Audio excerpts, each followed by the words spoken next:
Abran su Biblia a Juan capítulo 19. Y cuando lo encuentran, digan amén.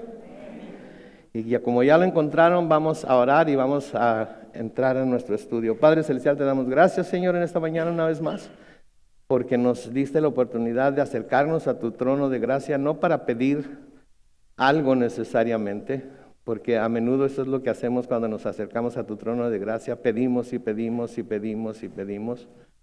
Pero nos acercamos a tu trono de gracia a ofrecer el sacrificio de nuestros labios en la forma de alabanza y adoración. Te damos gracias, Señor, que sabemos por lo que tu palabra dice que tú lo has recibido. Te damos gracias, Señor, porque sabemos que las promesas de tu palabra son verdaderas y tú las cumples. Y una de ellas es que tú habitas en las alabanzas de tu pueblo. Y también sabemos, Señor, que una de las formas que usas para santificarnos, la principal es tu palabra.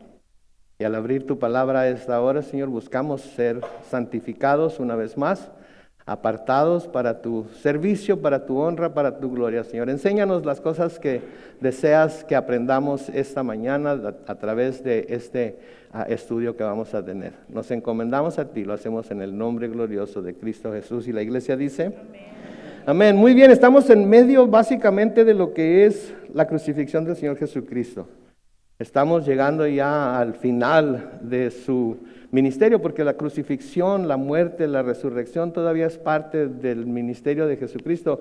E inclusive una vez que Él resucita y asciende al cielo, sigue ministrando a sus discípulos, ahora apóstoles, sigue dándoles instrucciones acerca de lo que deben hacer. Y inmediatamente después de que Él asciende al cielo y ya está en el cielo, Él envía lo que les había prometido, que era el Espíritu Santo, para que el Espíritu Santo les recordara todo lo que Él les había enseñado. Amén. Entonces estamos en medio de lo que es el recuento de la crucifixión de nuestro Señor Jesucristo. En el capítulo 19 de Juan, los versículos 17 y 18, vean ahí en su Biblia lo que dice. Dice, con su cruz a cuestas, Jesús salió al llamado lugar de la calavera, que en hebreo es Gólgota, y ahí lo crucificaron. Con él estaban otros dos, uno a cada lado suyo, y Jesús en medio de ellos. Vimos esto la semana pasada, hablamos acerca de estos dos personajes que eran ladrones, que estaban siendo crucificados juntamente con Jesús, de la misma manera que Jesús, pero ellos por los crímenes que habían cometido, a diferencia de Jesús que estaba siendo crucificado por no haber hecho absolutamente nada malo, por no ser un criminal, por no haber dicho ni siquiera una sola mentira a través de su travesía por esta vida. Pero ellos sí eran culpables de ser ladrones y por ello fueron crucificados de la misma manera que Él y juntamente con Él. En el versículo 19 de Juan 19 dice, además, Pilato escribió también un título que puso sobre la cruz, el cual decía, Jesús Nazareno, Rey de los judíos. En el versículo 20 dice, noten, y muchos de los judíos leyeron este título, porque el lugar donde Jesús fue crucificado estaba cerca de la ciudad. Y este título estaba escrito en hebreo, en griego y en latín. Noten, Jesús Nazareno, Rey de los judíos. Yo no sé ustedes, pero yo cuando estaba creciendo y aún creciendo en la iglesia, me acuerdo cuando miraba fotos o miraba crucifijos, recuerdo que miraba las letras INRI. ¿Se acuerdan ustedes las letras INRI? Y nunca, porque si la Biblia dice que decía que Jesús Nazareno, Rey de los judíos, ¿por qué le ponen INRI? Bueno, pues hoy, si no sabían, les voy a decir por qué. Porque como dice ahí, estaba escrito en hebreo, en griego y latín.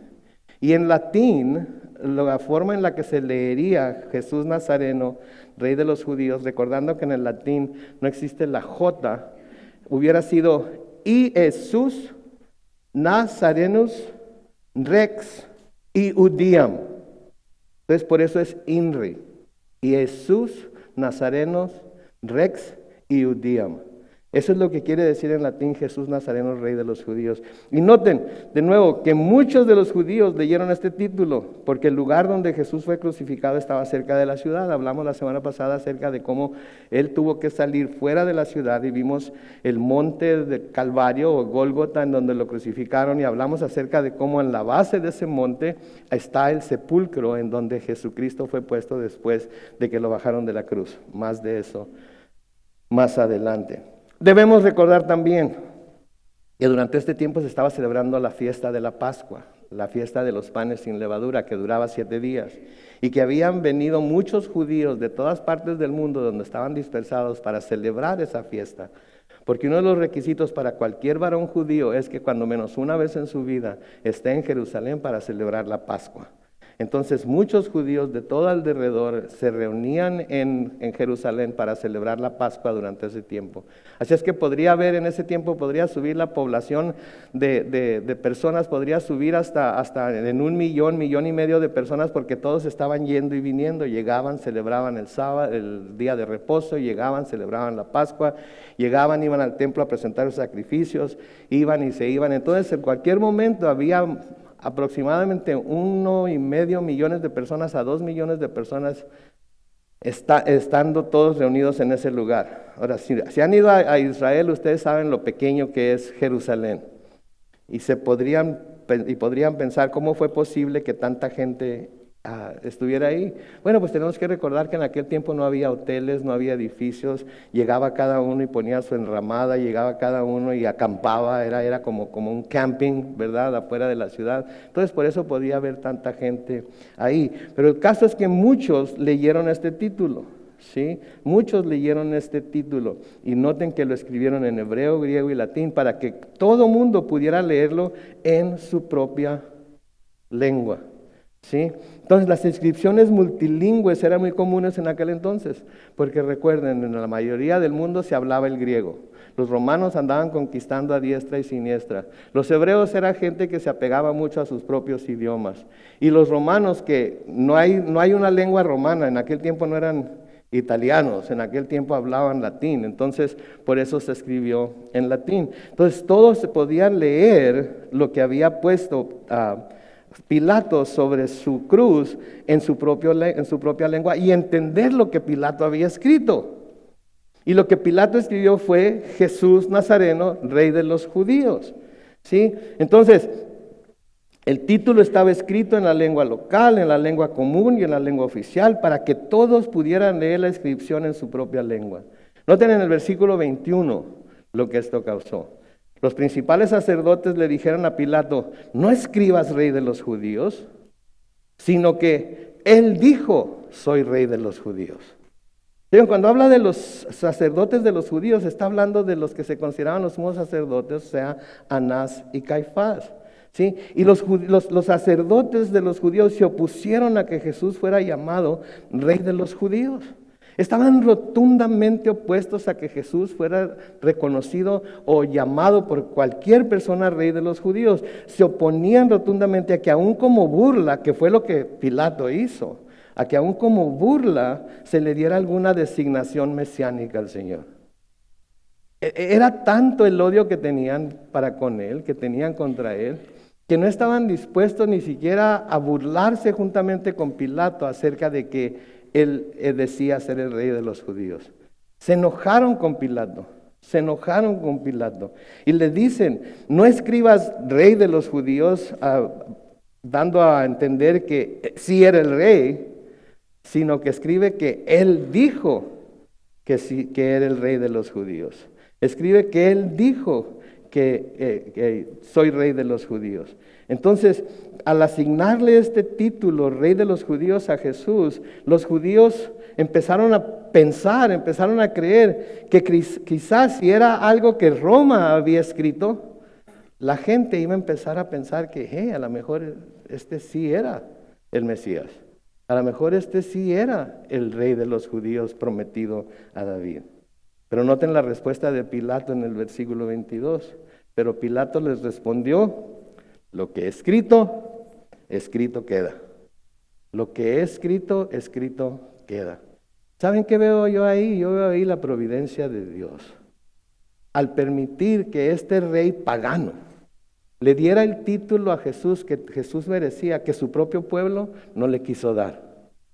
Le dio el título a Jesús que Jesús merecía, que su propio pueblo no le quiso dar. Y aunque Pilato no era judío y no creía en las profecías y en las cosas que el Antiguo Testamento hablaba acerca del Mesías, de todas maneras había en él suficiente inquietud como para decir, lo que he escrito, escrito está y no lo voy a cambiar. Y de esa manera estaba permitiendo que millones y millones de personas que en algún momento dado pasaran por enfrente de donde estaba el monte Calvario, o vieran, o fueran y vieran lo que vieron y se regresaran a sus tierras con la información de que Jesús, el Rey de los judíos, había sido crucificado, lo hicieran y propagaran por todos lados que hubo un hombre en Jerusalén, que el gobernador de la ciudad, el gobernador romano de la ciudad, dijo que era el Rey de los judíos y que cuando menos este hombre, él mismo había dicho que era el Rey de los judíos. Estaban entonces proclamando a todos, sin querer, que Jesús en efecto era el Mesías prometido. Inclusive en su muerte, Jesús fue reconocido como el Rey. ¿Se dan cuenta ustedes? Yo veo aquí en todo esto la providencia de Dios. De que aunque todo el mundo se opusiera a Él por los paganos y por su propio pueblo, de alguna manera iba a proclamar que Jesús era el Rey. Y esto es algo que como cristianos tenemos que recordar siempre. Tenemos que recordar siempre que se hable bien o se hable mal de nuestro Señor, su nombre es anunciado. Sí, no sé si ustedes se han dado cuenta, pero en nuestro mundo el único nombre religioso que no se puede mencionar en ningún lado es el nombre de Jesús. Se puede mencionar a Mahoma, se puede mencionar a Confucio, se puede mencionar a Joseph Smith, se puede mencionar a todos los líderes religiosos que pudiéramos conocer. Pero mencionar a Jesús es anatema, es como decir una mala palabra. De hecho, el nombre de Jesús se usa como mala palabra. Cuando alguien se enoja y quiere decir ¿cómo se dice expletive en español? Bueno, es una mala palabra, ¿verdad? Por ejemplo, se machuca un dedo. No diga lo que pensó. ¿Ok? Pero se machuca un dedo. Dice una mala palabra. La mayoría de la gente dice una mala palabra. ¡Hijo de tu mal dormir!, ¿verdad? Pues en inglés, a menudo cuando sucede un accidente, comete uno un error o pasa algo que no esperábamos que sucediera, ¿qué dice la gente? Jesus Christ. Y lo dice con coraje a menudo. Lo dice con malicia. Lo dice usándolo como una mala palabra. ¿Por qué no usan el nombre de su mamá como mala palabra? Me golpeé el dedo. ¡Ay, doña Armida!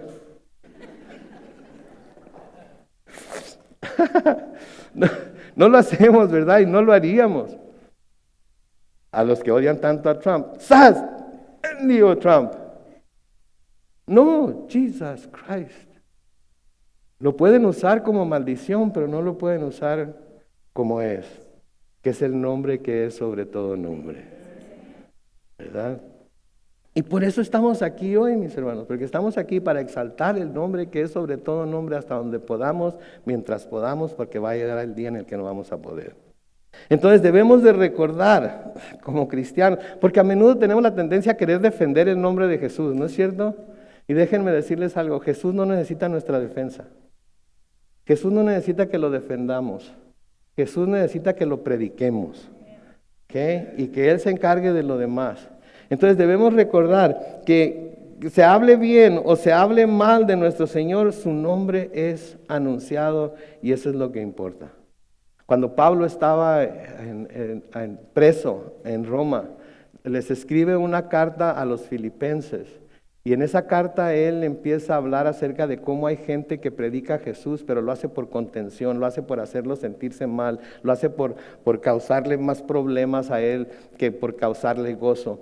Y en Filipenses capítulo 1, los versículos 15 al 18, noten lo que Pablo dice. A decir verdad, algunos predican a Cristo, ¿por qué? Por envidia y por pelear, pero otros lo hacen de buena voluntad. Versículo 16, unos anuncian a Cristo, ¿por qué? Por pelear y no con sinceridad, pues creen que así añaden aflicción a mis prisiones. Pero otros, dice el versículo 17, lo hacen por amor y saben que estoy aquí para defender al Evangelio, no a Cristo, al Evangelio. Versículo 18, ¿qué diré entonces? Fíjense la respuesta de Pablo a su propia pregunta. Pues que a pesar de todo y de todas maneras, sea por pretexto o por verdad, Cristo es anunciado y en esto me gozo y me gozaré aún. ¿Saben qué? Mientras Cristo se ha anunciado, hablen bien o hablen mal, mientras Cristo se ha anunciado, no tenemos por qué pelearnos por cómo lo anuncian, etcétera, etcétera. No tenemos por qué tomar la espada y cortarle la oreja a la persona que está hablando. El nombre de Cristo está siendo predicado, el nombre de Cristo está siendo exaltado y nosotros debemos gozarnos. Entonces, viene algún grupo a nuestra casa, los testigos de Jehová. No nos escondemos o los corremos o algo, al contrario, andan predicando a Cristo, vamos a hablar acerca de Cristo y vamos a presentarles al Cristo verdadero para que cuando menos uno de los dos, porque siempre hay uno con mucha experiencia y uno con menos experiencia, para que el que tenga menos experiencia diga, híjole, nunca había pensado en eso. Y le pregunte al que tiene experiencia, oiga hermano, lo que dijo este cuate es cierto. Y haya un despertar en él cuando vienen los santos de los últimos días. De igual manera, no les corremos, no les huimos, al contrario, buscamos la forma de proclamar la verdad del Evangelio a ellos ahí. Ellos vinieron a nosotros ni siquiera fuimos a ellos. Sí, vinieron a nosotros. Ahora, no me malentiendan, claro que presentados con la oportunidad, como Pablo debemos estar siempre preparados para corregir errores, para corregir falsedades, ¿sí? Que se dicen acerca de nuestro Señor.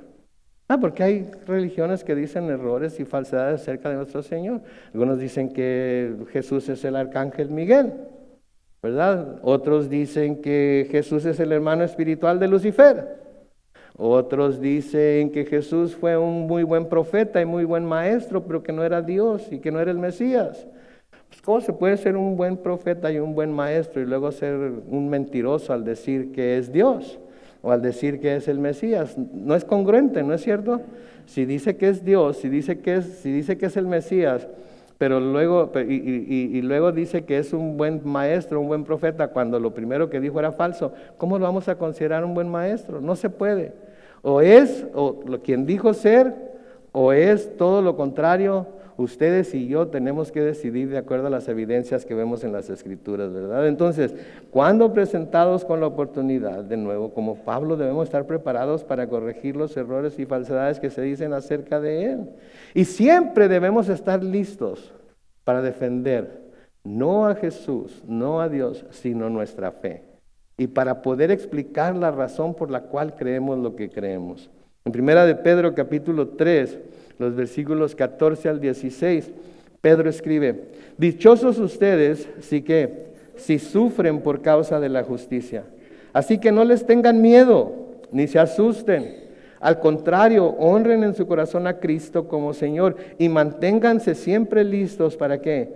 Para defenderse con mansedumbre y respeto ante aquellos que les pidan explicarles la esperanza que hay en ustedes.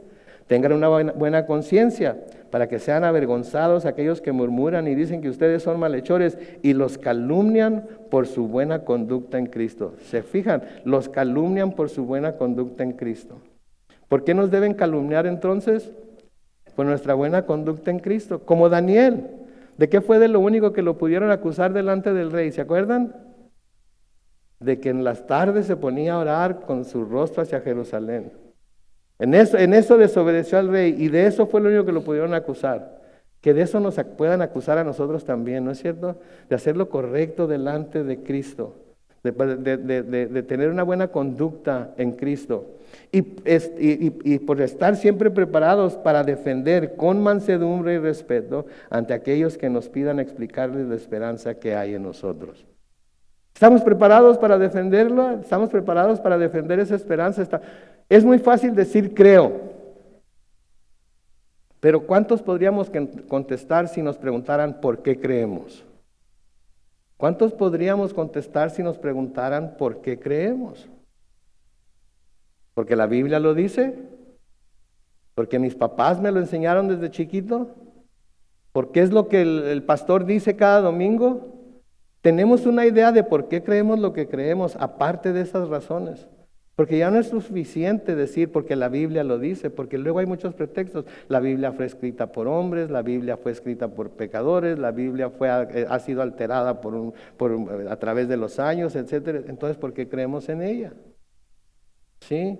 Entonces, no es suficiente ya decir que creemos. Tenemos que estar preparados para explicar por qué creemos. Estaba leyendo el otro día una estadística, creo que el 65 o 70% de jóvenes universitarios se han apartado de la iglesia porque cuando se les ha preguntado por qué creen lo que creen, no tienen idea de por qué lo creen. Y entonces profesores ateos, profesores humanistas, profesores de psicología y de psiquiatría, etcétera, etcétera, fácilmente los convencen de que no tienen una razón para creer porque todo es una fantasía inventada por el hombre. Entonces tenemos que estar listos para explicar por qué tenemos la esperanza que tenemos. ¿Sí? Si le preguntaran a usted, ¿por qué tiene la esperanza de vida eterna? Porque la Biblia dice que de tal manera amó Dios al mundo que dio a su Hijo unigénito para que todo aquel que no se pierda más tenga vida eterna. Y yo creo. Ok, eso no va a satisfacer a mucha gente. ¿Sí? Debemos de saber por qué creemos lo que creemos. Debemos saber, y una vez que explicamos por qué creemos lo que creemos, si nos dicen, pues eso es lo que tú crees, o esa es tu verdad, o eso es lo que la Biblia dice, debemos de decir como Pilato, lo escrito está. Y ya examiné todas las evidencias, ya miré por el lado científico, ya miré las diferentes teorías, y ¿sabes qué? Es lo más razonable que puedo creer, porque todo lo demás, eso es lo que es una fantasía. Pensar que se necesitaron billones y billones y billones y billones de años para que una amiba se convirtiera en mí.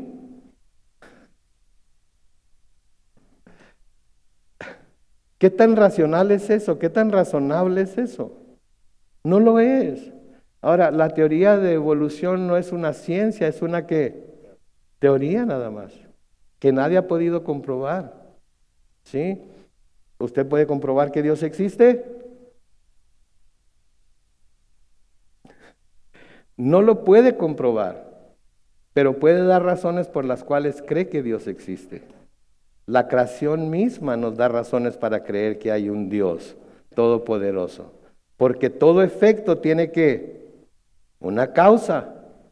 Entonces, podemos llegar a la conclusión de que todo fue formado por un Big Bang. ¿Cierto? Podemos llegar a esa conclusión, ¿verdad? Pero ese Big Bang tuvo que tener una causa. ¿Y cuál fue esa causa? Lo único que puede ser es un Dios todopoderoso que causó ese Big Bang para que de ese Big Bang saliera todo. Pero claro que no fue un Big Bang, porque ¿qué dice las Escrituras? En el principio, Dios creó los cielos y la tierra. Y eso es lo que creemos. Y déjeme decirle algo, que si no tenemos problemas para creer eso, no debemos tener problemas para creer nada de lo demás que hay en la Biblia. Amén.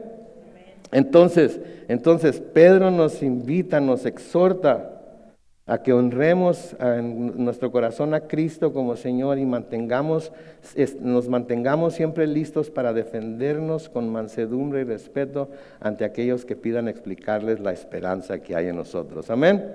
Versículo 23 de Juan 19 dice, cuando los soldados crucificaron a Jesús, tomaron sus vestidos y los partieron en 4, una parte para cada soldado. Tomaron también la túnica, la cual no tenía ninguna costura, y de arriba abajo era de un solo tejido. ¿Qué podemos ver aquí? Podemos ver aquí que normalmente las autoridades romanas estaban encargadas de guardar el orden durante estas crucifixiones y asignaban 4 soldados, cuando menos, para este propósito. No crucificaban a alguien y lo dejaban ahí colgado en la cruz y ellos se iban. Se quedaban ahí para que primero no hubiera quienes quisieran bajar a la persona que estaba crucificada antes de que muriera, porque el propósito de la crucifixión era la muerte. No era el castigo, que en sí mismo era horrendo, pero el propósito de la crucifixión era la muerte. Y por eso el Señor envió a nuestro Señor Jesucristo en el tiempo que lo envió, porque estaba seguro de que al clavarlo en la cruz se iban a asegurar de que estuviera completamente muerto. Era necesario que muriera. Sí, entonces, de nuevo, eran estos 4 soldados, tomaron sus vestidos, los repartieron entre los 4, en una parte a cada soldado. Y tomaron también la túnica, la cual no tenía ninguna costura y de arriba abajo era de un solo tejido. Dijeron entre sí en el versículo 24, no la partamos, más bien echemos suertes a ver quién se queda con ella. Esto fue así para que se cumpliera la escritura que dice, repartieron entre sí mis vestidos y sobre mi ropa echaron suertes. Así lo hicieron los soldados. ¿Qué propósito tiene este recuento? Porque ese es lo que debemos nosotros tratar de entender. ¿Qué propósito tiene el recuento de esto que sucedió? Sabemos que Jesús tenía 2 prendas de ropa, además de su ropa interior. ¿Sí? La capa, que era una prenda grande y suelta, vamos a llamarla nuestro saco o nuestra chamarra, que es la parte exterior, ¿sí? Y la túnica, que era una prenda ceñida que iba desde el cuello hasta las rodillas, y que es la túnica que se ve debajo de todo lo demás que el Señor traía puesto cuando lo vemos en alguna pintura, cuando lo vemos en alguna película o lo que sea, ¿sí? Entonces, la prenda exterior podía dividirse convenientemente en 4 partes, pero la prenda interior no. Así que los soldados dividieron la exterior y echaron suertes por la interior para no tener que partirla. Y muchas veces cuando llegamos a pasajes como este, lo que sucede es que se le trata de buscar un simbolismo, se le trata de buscar algún misterio, se le trata de buscar algo tiene que decir eso, esto significa algo. Que era una prenda muy costosa, posible. Que era una prenda solamente dada a gente muy importante, posible. Pero la verdad de las cosas es esta, mis hermanos, que es mucho más simple que eso. Porque esto no tendría ningún significado para los soldados romanos. ¿Qué significaría para los soldados romanos? Simplemente que era una tela de una sola pieza que no quisieron cortar, para no echarla a perder. Si era bonita, no era bonita, si era costosa o no era costosa, no sabemos. Simplemente se nos dice que los soldados la vieron como una prenda de una sola pieza y no la quisieron cortar. Entonces, ¿qué significado tenía? De nuevo, esto no tendría ningún significado, pero los soldados romanos, sin saberlo, estaban dando cumplimiento a una profecía más acerca del Mesías que David había escrito. Entonces, esa es la razón por la que están haciendo esto. Porque están, sin saberlo, están cumpliendo una profecía más acerca del Mesías que David había escrito. Y esto es importante para nosotros, ¿por qué? Porque todas esas profecías que se escribieron en el Antiguo Testamento, a menudo por gente que no sabía lo que estaba escribiendo, cuando viene el Nuevo Testamento y viene Jesús y se cumple tal y como el Antiguo Testamento, miles y miles de años anteriormente lo decía, eso nos da más pruebas de que Jesús es quien dijo ser. Y por eso es importante, no es tanto el vestido o que jugaron suertes o que era de una sola pieza, sino que al hacer esto estaban cumpliendo con una profecía que David, sin saberlo, escribió anteriormente acerca del Mesías. En el Salmo 22, los versículos 16 al 18, noten, David escribiendo aquí, me ha acercado una banda de malvados, me tienen rodeado como perros. Hasta ahí puede ser David, ¿no es cierto? Puede ser cualquiera, pero luego noten lo que sigue diciendo, han taladrado mis manos y mis pies. Puedo contarme todos los huesos. Acuérdense cómo estaba el Señor Jesucristo colgado con todos los huesos y las costillas expuestas, mientras ellos se regodean al verme. Versículo 18, echan a la suerte mis vestidos y se los reparten por sorteo. Entonces, al ver lo que los soldados romanos hicieron y al nosotros buscar la referencia en el Antiguo Testamento, tenemos una razón más para creer que Jesús era el Mesías profetizado tantos años antes. Porque de nuevo podemos decir, bueno, pero ese salmo lo escribió David, así es que puede estar hablando de sí mismo. ¿Ok? Díganme el capítulo, el versículo, en donde se nos diga que las manos y pies de David fueron taladrados, fueron atravesados por algo. No sucede, nunca sucedió. David usa estas palabras para ilustrar sus experiencias a manos de sus enemigos, pero como profeta, David habló con precisión de los sufrimientos que iba a pasar Jesús. Y una de las cosas que sabemos que le hicieron a Jesús fue que le taladraron las manos y le taladraron los pies. Esa descripción solamente le queda a Jesús. Por lo tanto, David, sin saberlo, años antes, ¿de quién estaba hablando? De Jesús. Y después de Jesús, cuando se empezó a leer el Antiguo Testamento de nuevo, a la luz de todo lo que Jesús hizo, por eso muchas veces en los evangelios dice, esto se hizo para que se cumpliera lo dicho por el profeta cuando dijo, etcétera, etcétera, etcétera. Entonces, a menudo no se trata de buscar simbolismos, a menudo se trata de buscar lo que está claramente delante de nosotros. Y de lo que se trata esto es que esto estaba escrito y se cumplió en Jesús. Amén. Entonces tenemos una razón más para creer que Él es el Mesías. Amén. Versículo 25 de Juan 19. Junto a la cruz de Jesús estaba su madre y la hermana de su madre, María, mujer de Cleofas, y María Magdalena. Cuando Jesús vio a su madre y vio también presente al discípulo a quien Él amaba, le dijo a su madre, mujer, ahí tienes a tu hijo. Y al discípulo le dijo, ahí tienes a tu madre. Y a partir de ese momento el discípulo la recibió en su casa. Otro de esos pasajes que mucha gente quiere encontrar un simbolismo escondido. ¿Sí? Ya ven, ahí el Señor declaró a María la madre de todos. Por lo tanto, María es la madre de todos, ¿verdad? Pero depende de qué María, ¿verdad? Porque depende de en qué lugar surgió la visión de María, de quién es mamá. Por ejemplo, la que surgió en el Tepeyac, que es mamá de quiénes? De todos los mexicanos. Mi mamá se llama Armida, no se llama María. ¿Ok? La Virgen de Fátima es mamá de todos los ¿qué? Los franceses. ¿Hay una María oriental? María, ¿verdad? Se podría decir que es mamá de todos los judíos, pero no la quieren como mamá. No tiene ningún significado escondido, eso es lo que estoy tratando de decir. Tiene ningún simbolismo. Vemos entonces aquí algo que era muy natural de Jesús hacer. Iba muy de acuerdo con su naturaleza. Vemos a Jesús cuidar conscientemente de otros, en este caso de su madre, hasta el final de su vida. Siempre se preocupó por otros antes que por sí mismo, incluso en la cruz. Su atención estaba puesta en los demás y no en sí mismo. Esto es lo que tenemos que aprender de aquí, esto es lo que tenemos que ver. Que si alguna vez hubo un momento en el que Jesús hubiera podido concentrarse solo en su propio sufrimiento, solo en su propio dolor, solo en lo que a él estaba sucediendo personalmente, este era el momento. Sin embargo, ¿qué fue lo que hizo? Permaneció enfocado en otros hasta el final. ¿Se acuerdan lo que vimos la semana pasada cuando estaba clavado entre los dos ladrones? ¿Se acuerdan? ¿Se acuerdan lo que dijo al comienzo de ese pasaje? Padre, perdónalos porque no saben lo que hacen. Él estaba clavado, había sido azotado, había sido golpeado, había sido torturado. ¿Y en quién estaba pensando? En sus torturadores.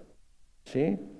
Cuando uno de los ladrones empezó a burlarse de él y el otro ladrón lo regaña porque le dice, nosotros estamos sufriendo el castigo de nuestros crímenes, pero este nada hizo. Y se vuelve a Jesús y le dice, Jesús, cuando entres en tu reino, acuérdate de mí. ¿Qué le dijo Jesús? En verdad te digo que hoy estarás conmigo en el paraíso. Olvidándose de su dolor, olvidándose de su martirio, olvidándose de su problema y poniendo su enfoque en los demás. Y este es el corazón que debemos tener nosotros también. Porque a menudo en lo que le ponemos más énfasis es en lo que nos está pasando a nosotros, el sufrimiento que nosotros estamos pasando, las pruebas y cargas que nosotros estamos teniendo que cargar, y a veces no nos damos cuenta que hay gente muy cerca de nosotros que está cargando con pruebas y cargas mucho más pesadas y difíciles que las nuestras. Y cuando nos damos cuenta de esas cosas, nos damos cuenta de que la gracia de Dios, ¿sí?, es tan inmensa que hasta aquí nos ha ayudado, nos ha dado el poder, nos ha cuidado y podemos seguir adelante cuando otros se quedan tirados en el camino. Y eso es lo que queremos aprender de estos pasajes que estamos leyendo aquí, lo que Jesús hizo y cómo reaccionó Él a la situación por la que estaba pasando. Y mientras estaba clavado en la cruz y sufriendo, siempre pensó en otros antes de sí mismo. Ahora tenemos que recordar, María tenía otros hijos nacidos después de Jesús. Pero ¿qué vemos en los evangelios acerca de esos hijos? No creían en Jesús. Decían que estaba loco. ¿Sí? Y todo el mundo que creía en Jesús era desechado. Y la mamá de Jesús empezó a andar con las otras mujeres que ministraban a Jesús, le ayudaban a Jesús. Y lo más probable es que los hijos la hayan desechado y la hayan dejado sola. Pero Jesús, conociendo el corazón de sus hermanos, decidió mejor dejarla encargada en las manos de uno de sus discípulos, el discípulo que él amaba, que muchos creen que es Juan. Y esto nos habla también a nosotros de la relación tan estrecha que puede haber a menudo entre hermanos en Cristo, que no se iguala con la relación que tenemos a veces con nuestros propios familiares. Porque hay veces que tenemos una relación mucho más estrecha con nuestros hermanos y hermanas en Cristo que con muchos de nuestros propios familiares. ¿No es cierto? ¿A ustedes no les pasa eso? Yo tengo relaciones personales mucho más estrechas con muchos de mis hermanos en Cristo que con mi propia familia. Porque mis hermanos en Cristo y yo tenemos algo en común, que es el amor de Cristo los unos por los otros. Pero mi propia familia no entiende eso. No lo reconoce. No puede saberlo, no puede entenderlo. ¿Cómo es posible que ames a, entre comillas, extraños más que a tu propia familia? Pues porque esos extraños me aman a mí más que a mi propia familia. Siempre están listos para ayudarme, siempre están listos para gozarse conmigo cuando me gozo, para llorar conmigo cuando lloro. Cuando murió mi esposa, quienes estuvieron a mi lado inmediatamente, mis hermanos en Cristo. Este jueves pasado que nació mi nieta, ¿quiénes fueron los primeros?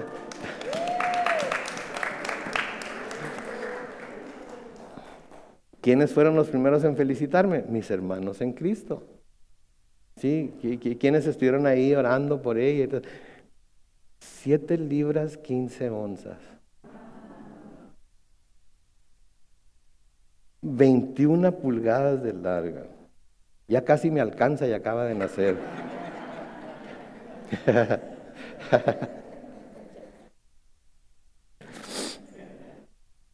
Preciosa mi muchachita, qué bárbaro. Su hermano, su tío y yo nos la pasamos allá con mi hija y su esposo el jueves en la tarde hasta que nos corrieron. Ayer les llevamos de cenar y no nos fuimos hasta que nos corrieron. Y ayer estábamos pensando, deberíamos de ir, ¿verdad? Pero no pudimos. ¿Quiénes son los que son mis hermanos? Son mis hermanos. Entonces, cuando he necesitado ayuda, son los primeros que vienen a mi auxilio. Cuando me he gozado, son los primeros que se gozan conmigo. Y así es con la mayoría de nosotros en realidad. Especialmente si nos mostramos amigos, ¿verdad? Porque ¿qué dice la Escritura? El que quiera tener amigos, que se muestre como amigo.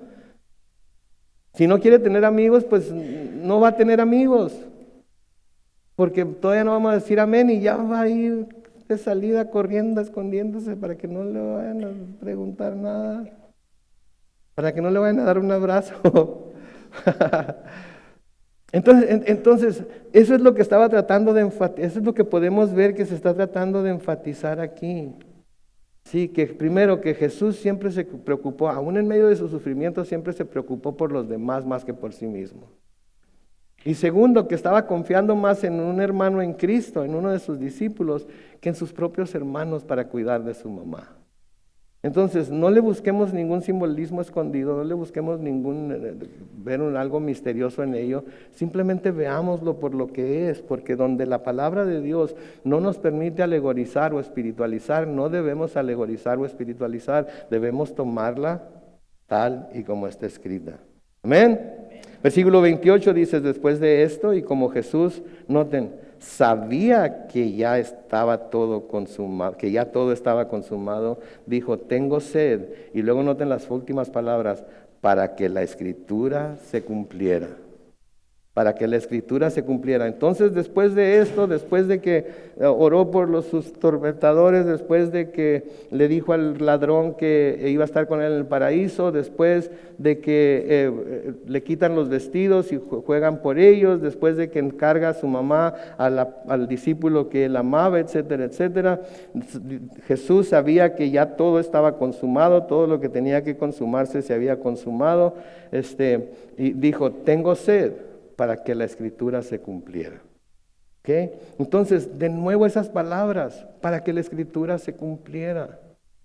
Para que la escritura se cumpliera. Y cuando leemos esas palabras y vemos que se cumplió tal y como la escritura dice, tenemos una razón más para creer que Jesús es el Mesías, el Rey de los judíos, el Hijo de Dios. ¿Sí? ¿Qué escritura se está cumpliendo aquí? En el Salmo 22, Salmo 22, versículo 15, noten lo que dice, tengo seca, muy seca la garganta, la lengua se me pega al paladar, me has lanzado al polvo de la muerte. Sí, de nuevo, este es el Salmo de David y es uno de los salmos que se consideran salmos mesiánicos. Entonces, al decir tengo sed, estaba cumpliendo con lo que este salmo dice ahí en el Salmo 22:15 de nuevo. Tengo seca, muy seca la garganta, la lengua se me pega al paladar, me has lanzado al polvo de la muerte. Una de las cosas que pasaba en la crucifixión era que se tenía una sed horrible por la deshidratación. Imagínense, toda una noche siendo torturado, todo otro día siendo torturado. Sin duda no le ofrecieron nada de comer, sin duda no le ofrecieron nada de beber, excepto cuando lo crucificaron, que le ofrecieron un vino que no quiso tomar, ¿verdad? Más adelante, aquí sí iba a tomar algo, pero en aquel pasaje no quiso tomar nada. Entonces, todo esto se está cumpliendo para que nos demos cuenta de que Jesús es el Mesías. En el Salmo 69 y el versículo 21 también, otra parte que se considera como parte de un salmo mesiánico, dice, cuando tuve hambre, me dieron ajenjo, cuando tuve sed, me dieron vinagre, que es lo que dice aquí. Noten en el versículo 29, había ahí una vasija llena de vinagre, y entonces ellos empaparon una esponja en el vinagre, la pusieron en hisopo y se la acercaron a la boca. Cuando Jesús probó el vinagre, dijo, consumado es. Y luego inclinó la cabeza y entregó el espíritu. El vinagre que se le dio aquí no era lo mismo que el vino drogado que se le había ofrecido a Jesús antes. Un vino que estaba mezclado con mirra. Ese vino estaba diseñado para matar el dolor, era como anestesia. Era como una anestesia para que el preso no sintiera tanto dolor, ¿sí? Pero Jesús no tomó ese vino. ¿Y saben por qué no tomó ese vino? Porque quería estar consciente. Yo no sé. En realidad tomó su trabajo en serio. Porque Jesús quería estar consciente durante su agonía. Y de nuevo, una de las consecuencias de esa agonía era sufrir una sed increíble, además del horrendo dolor que se sentía a las manos, pies, ser clavados con clavos y haber sido azotado como fue azotado. ¿Sí? Las palabras finales de Jesús, consumado es, en el griego antiguo, es la palabra tetelestai, que significa que una deuda ha quedado completamente saldada. Jesús había terminado el propósito eterno de la cruz. Hoy permanece como una obra terminada. Ya no hay nada que le debamos agregar. ¿Sí? El fundamento de toda la fe y paz cristiana se lleva a cabo pagando por completo la deuda que justamente le debíamos a Dios, pero que nunca hubiéramos podido pagar. ¿Sí? Y Él la pagó completamente y trajo paz entre los hombres y Dios. Ese era el propósito de la cruz, traer paz entre los hombres y Dios. ¿Sí? Cuando vino Jesús, ¿qué dijeron los ángeles? Paz en la tierra, buena voluntad a los hombres, ¿verdad? Pero ¿por qué dijeron paz en la tierra? No era necesariamente por el evento que estaba sucediendo en su nacimiento, sino por el evento que se iba a llevar a cabo cuando llegara al final de su ministerio. La cruz trajo la paz, no su nacimiento. ¿Okay? Y es importante que entendamos eso. Que sin la cruz no hay paz, sin la cruz no hay salvación, sin el derramamiento de sangre no hay remisión de pecados. Tenía que ser así porque así estaba escrito. Y luego dice de nuevo, consumado es, y dice que entregó el Espíritu. Sí, habiendo cumplido todos los mandamientos del Padre y todas las profecías de las Escrituras, Jesús murió voluntariamente. No era un grito de agotamiento como ya estoy cansado, ya quiero irme, ya déjenme en paz, Padre, ya llévate. No, sí, no fue un grito de agotamiento, sino de plenitud, un grito en el que estaba Él proclamando que ya la obra estaba completamente terminada y la deuda completamente pagada. ¿Qué quiere decir eso? Que no tenemos ninguna sola deuda de pecado con Dios cuando estamos en Cristo Jesús. Nuestra deuda ya ha sido pagada. Nuestra deuda ya ha sido pagada. Completamente. No debemos nada. Si alguien se preocupa por la deuda de pecado que tiene con Dios, entonces no ha llegado a una fe verdadera en Cristo Jesús. Porque el que ha llegado a una fe verdadera en Cristo Jesús sabe que su deuda ha sido pagada ya. Y no anda buscando la forma de pagarle la deuda a Dios. Quiere ser santificado, quiere vivir para Él, quiere usar su vida para su gloria, pero no lo hace como forma de pagar alguna deuda que todavía está abierta con Dios. Ya está terminada, ya está pagada completamente. Es como si mañana le llegara una carta de su banco y le dijera, tu hipoteca está completamente pagada.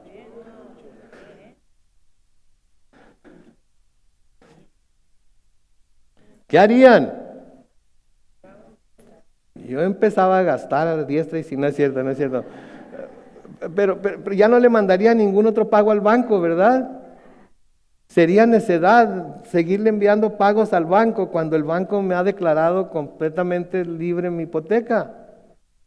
Aquellos, mis hermanos, que creen que Jesús pagó su deuda por ellos, pero siguen tratando de hacer cosas buenas para terminar de pagar la deuda, por si acaso quedara por ahí un residuo, o por si acaso hubiera un copay, o por si acaso, ¿saben qué? Están malinterpretando las Escrituras y no han entendido la gracia de Dios.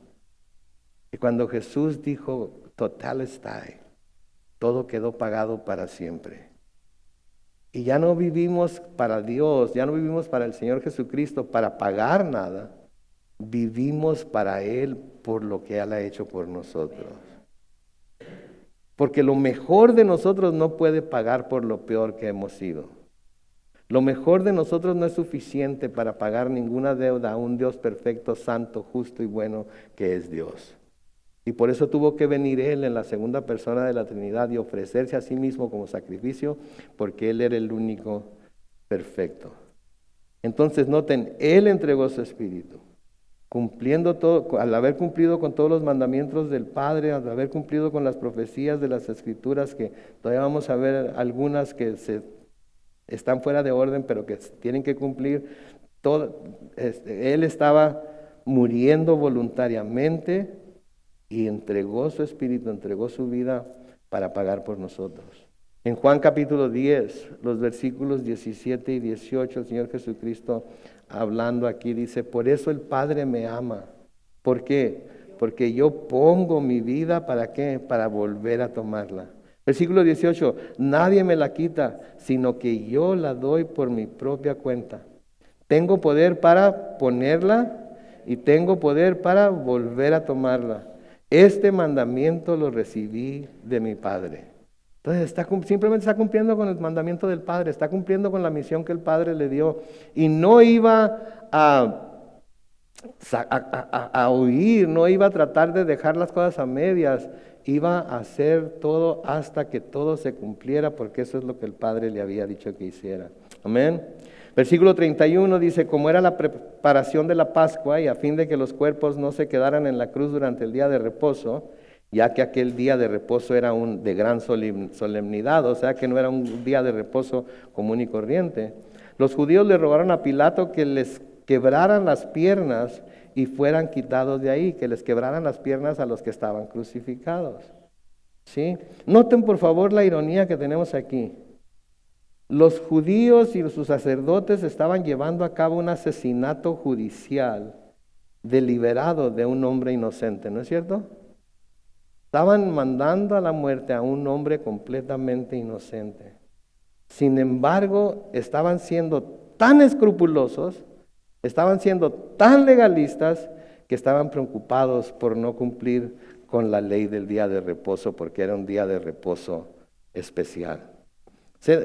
¿Ven la ironía que está sucediendo ahí?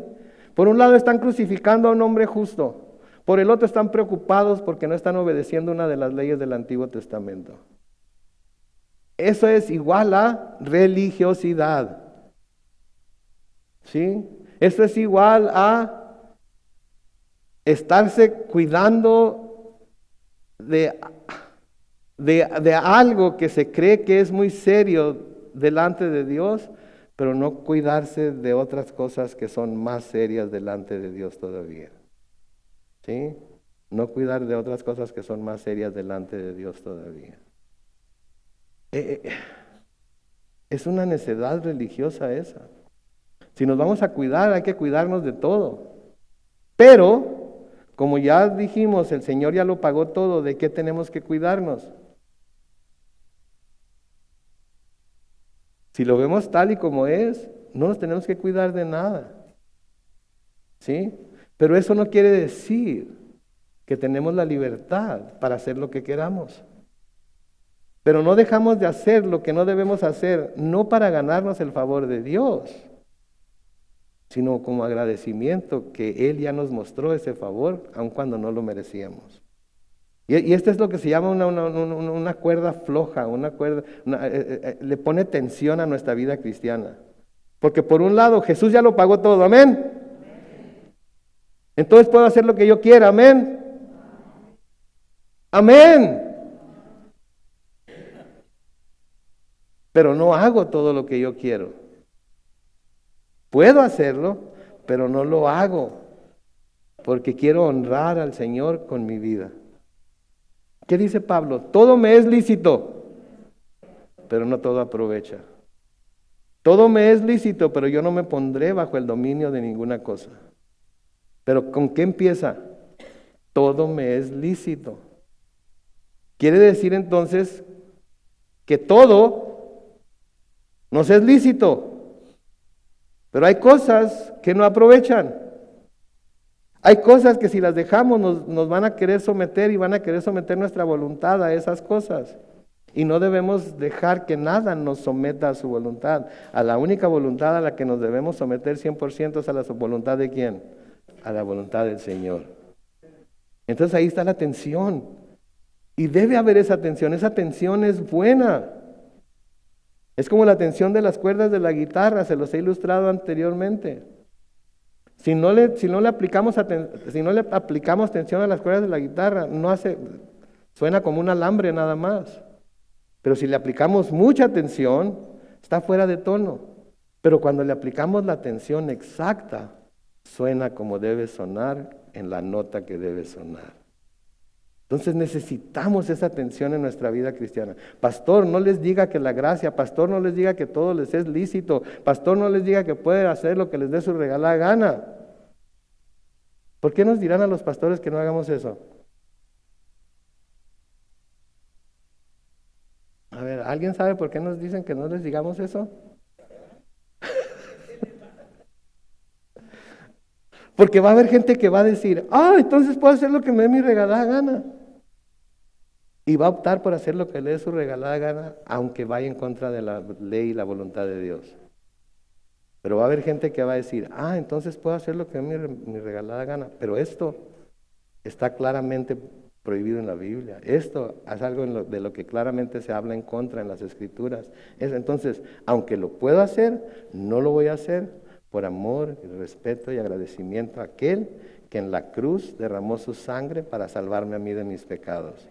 Y no voy a volver a la vida de antes, porque la vida de antes es muerte, la vida nueva es vida. ¿Sí? Entonces, para evitar infringir la ley, los judíos solicitaron que se les rompieran las piernas a los condenados que estaban en la cruz. ¿Y por qué les pidieron que se les rompieran las piernas? Para que murieran más pronto y pudieran ser retirados de sus cruces antes de que se metiera el sol. Entonces, ¿pero por qué romper las piernas? Bueno, recuerden, los que estaban crucificados, ¿no se han dado cuenta que en las fotos, imágenes, etcétera, tienen las rodillas dobladas y tienen un barrote debajo de los pies? Cuando se estaba crucificado no se podía respirar.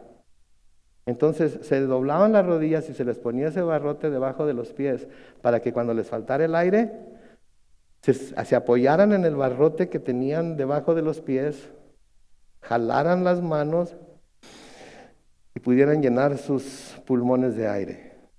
Una vez que respiraban, soltaban el aire, ¿y qué pasaba? Doblaban las rodillas otra vez y la espalda se rasgaba en el madero de la cruz.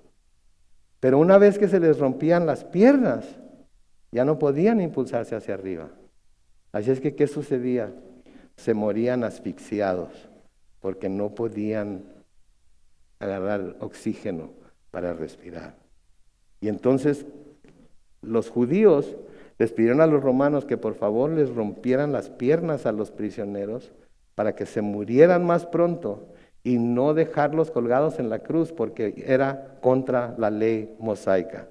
¿Se dan cuenta de nuevo de la ironía que estamos teniendo aquí?